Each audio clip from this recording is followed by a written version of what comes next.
A warm welcome to Anuradha Vedic Astrology. Today we are going to see one aspect of nakshatras. Nakshatras have so many aspects, and one aspect of nakshatra which shows and reflects in the innate nature of a person. But before we begin, a big thanks to all of you for liking, sharing and subscribing to our YouTube and Spotify channels and writing in your comments and suggestions there. If you haven't subscribed to us, please do, and do remember to press the bell icon so that you can get the updates ASAP. Now, when I talk about the innate nature of a person, this is something that flows out of us unconsciously. We think we are superior than the animals, but no, there's a lot of animal nature that is reflected within us. And how do we get that? For example, you have to see where is your moon placed in which nakshatra. According to the Yoni-Kuta system or the Kuta system of marriage matching, we have also something called the Yoni-Kuta there, and there we will find that each nakshatra has been assigned an animal. So, there is a very funny thing that I found, and my reading and my analysis has been intense due to my research and also due to my readings, where I find that all the female nakshatras have a very strong love and affection for children. So, it does not matter. In generally we find that females are very loving, caring towards children.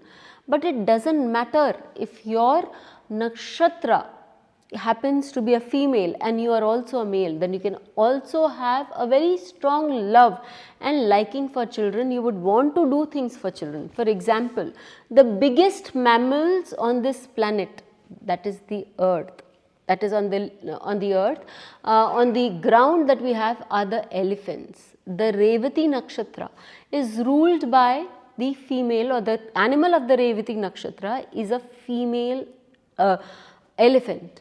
And I have often found, even in male charts, and when the reading comes up, it becomes so apparent and so funny that we would find that the male would be much more caring, much more loving, much more dictating, because the elephants are also matriarchs. So, they would be so dictating, so caring, so huddling of their children that at one point, today's day and children, they may say, why is it that the parent is so strongly obsessive about his or her child?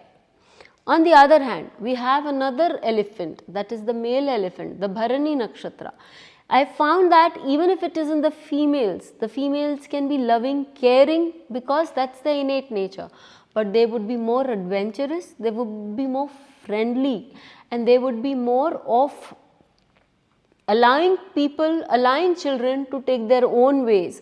That a little sense of aloofness and little sense of isolation, that is what the male elephants are all about. They do not live in the herd. So, they would need that mother, even if it is a female who has her moon in Bharani, she herself would need a me time away from her children to express herself.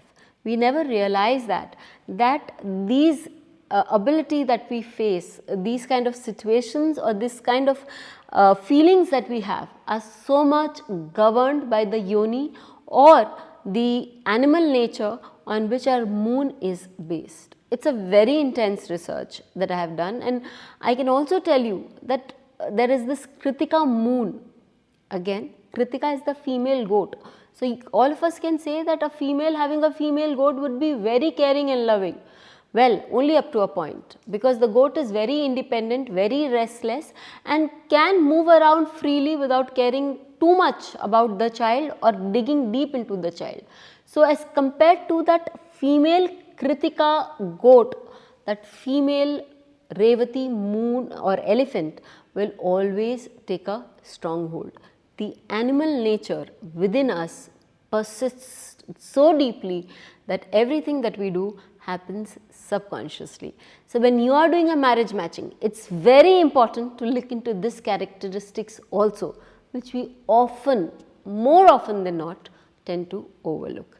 Do let me know how you found this episode, and till we meet with you again, stay safe. Thank you.